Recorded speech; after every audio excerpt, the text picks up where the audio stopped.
What's up, everyone, and welcome back to another reaction video.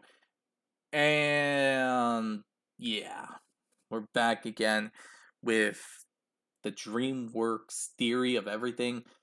This is the third part, well, technically fourth part, of the Cult of Reggie.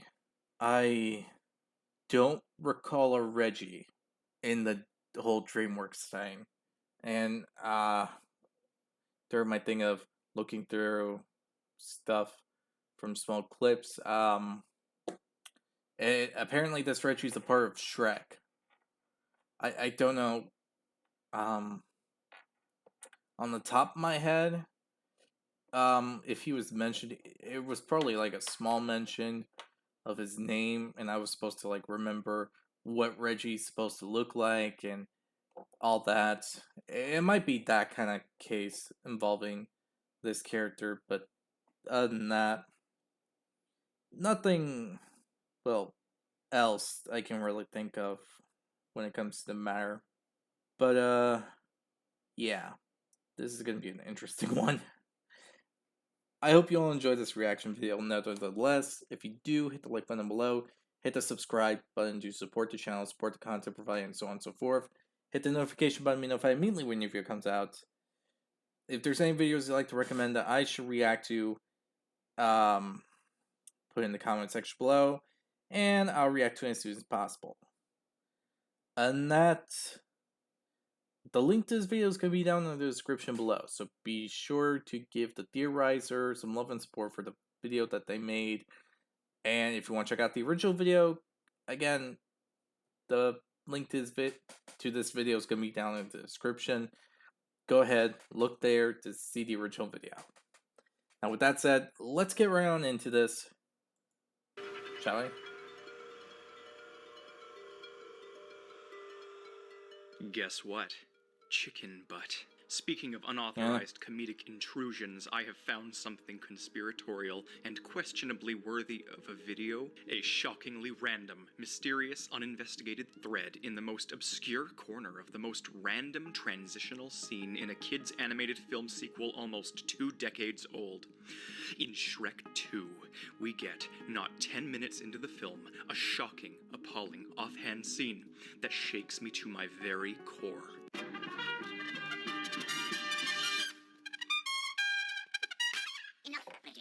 Absolutely despicable. Do you see it? This insolent trumpeter has deviated from instruction to blare his unbridled snark at the most important moment in the Royal Kingdom's known history. He plays the Hawaii Five-0 theme song.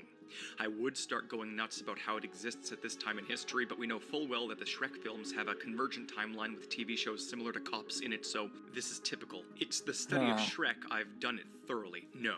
What gets me is that this is a very important moment which he has chosen to interrupt with cringe for no other reason than to further his personal ego. Shrek's unlikely to have seen Far Far Away's version of Hawaii Five-0 out in his swamp.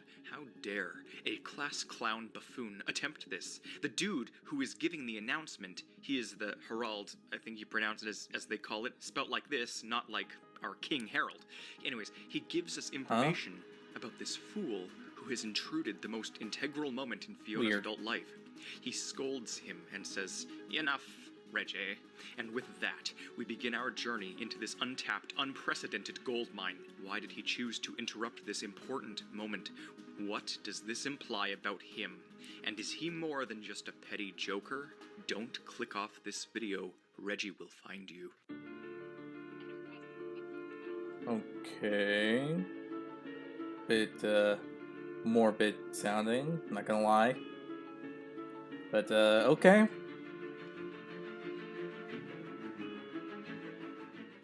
Hello, I'm the Theorizer, and don't tell me this is an overreaction, because it is.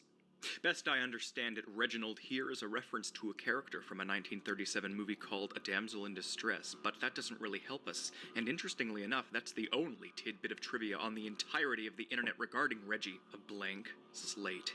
Perfection.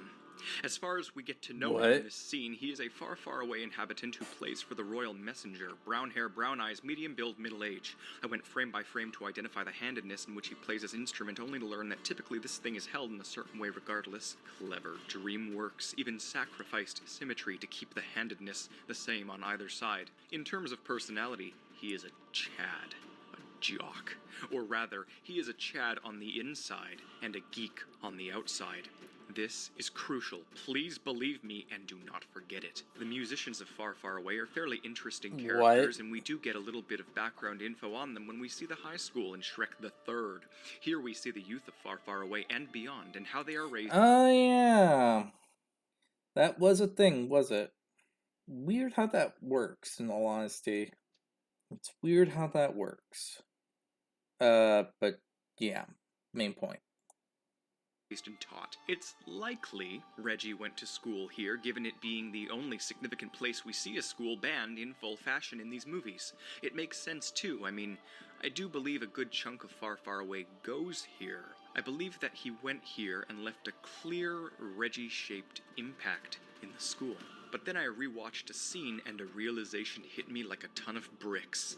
He did absolutely go here, and he did influence the school.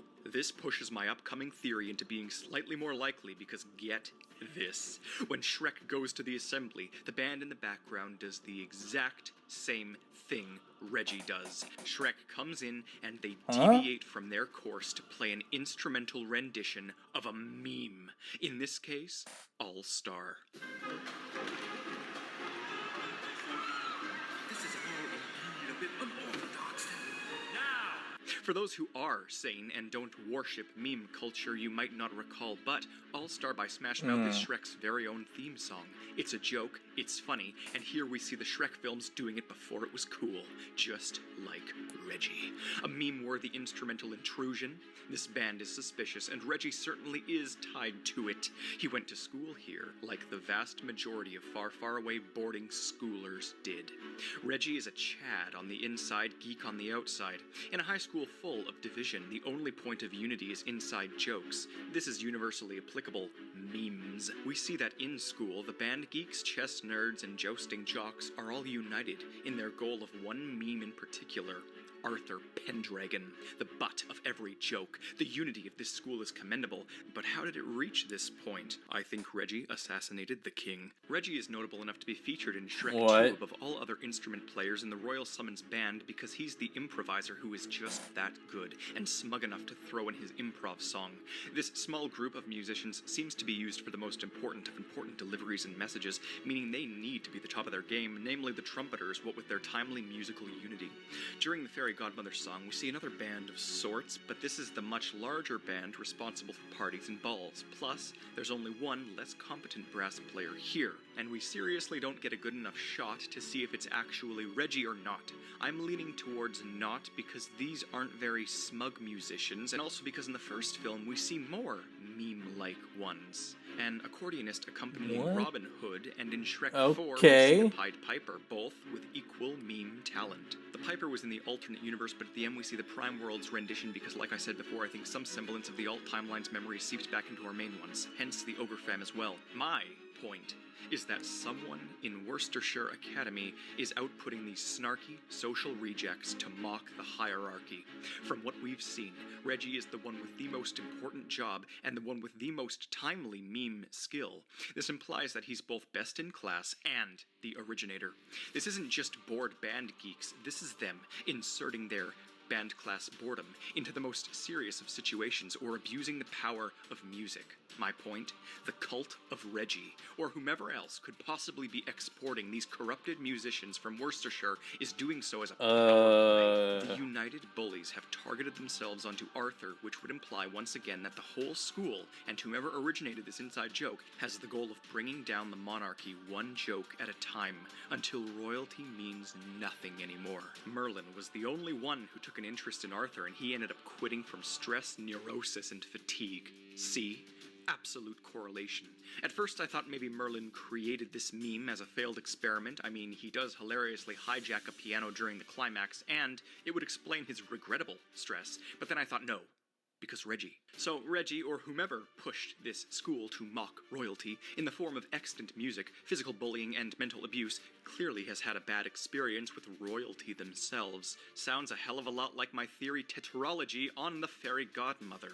This also means Oh. each theory proves the other because we slowly get more and more evidence that the previous royals of Far Far Away were indeed pretty nasty and got what was coming to them. Unfortunately, Queen Lillian is quite kind, so she gets the brunt of everyone's revenge during the films. Reggie, or the other unknown originator, has saved the masses at the expense of royalty, at the expense of Arthur.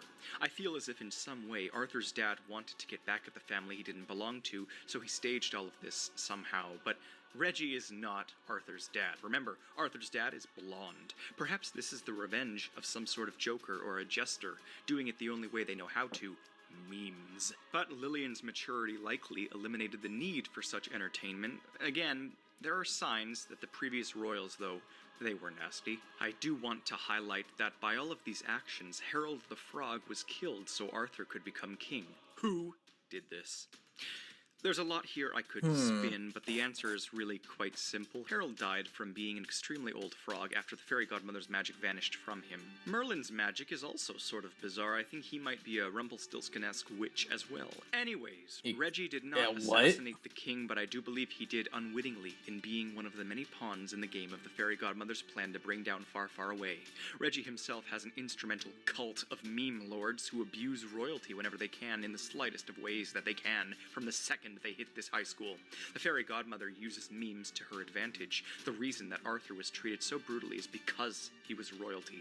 Was it worth it? Well, he will only perpetuate the cycle because his last words to Worcestershire were mocking and condescending about how he's finally become king. A vicious cycle that humbles royalty only drives the commoners up the wall. Now there is one final thing I want to touch upon, and it's that I finally have a genetic depiction of Arthur's mother. She very likely has brown hair and the maiden name Le Fay. In bonus features on the Shrek 3 disc, we see profiles of characters and see one called Morgan Le Fay, who states to be Arthur's cousin. There is a chance she could in fact be the daughter of Reggie, though that is extremely unlikely. Point is, Le Fay is not a name heard elsewhere in these films, and the genetics are not consistent with the blonde royals, meaning she's on the other side. Arthur's mother was a brunette then, which may assist us in the future. There's lots of shifty stuff overall. I do wonder how Reggie and friends got out of the swamp and back to Far Far Away so quickly, or how they even got there. At the end, it sort of looks like they just dive into the swamp. They don't have any transportation, so there you have it. Reggie is either the leader of or a high-ranking member of a meme cult that uses musical comedy to take down monarchies. What a conspiracy. What bullshit. Okay, I'm gonna stop right there, because what the frick was he going on about? Honestly, that made no sense. Like, at all. Like, really? Really? This has to be a joke theory. Because I refuse to believe that they actually thought this was true. Because what the frick did I just listen to? Ugh. But main point aside, trying to avoid remembering all that cringe. This is an interesting thing to go over. Um, nah, I wanted to be nice about it because of my outburst, but I can't. I really can't do the BS. That was horrendous. Like, why would they? Why would the theorizer think that this random guy is like that? I the the answer could have just been that he was literally a smug jerk or a complete a-hole. That's it. That literally could be all there is to it. No big thing or anything like that. The guy's just legitimately an asshole. That's it. That that that could have been literally it. That I don't know what to even say about that. But the thing is, that could be the case. The guy was a literal a-hole. That's it. Nope, special thing or anything like that. The guy's just that, an a-hole. Anyway, I hope you all enjoyed this video. If you did, hit the like button down below. Hit the subscribe button to support the channel, all that. Um, I'm still baffled by this theory. Tell me what you think in the comments section below, because honestly, I'm still questioning if this was like a joke theory or something else. Because I was expecting something completely different.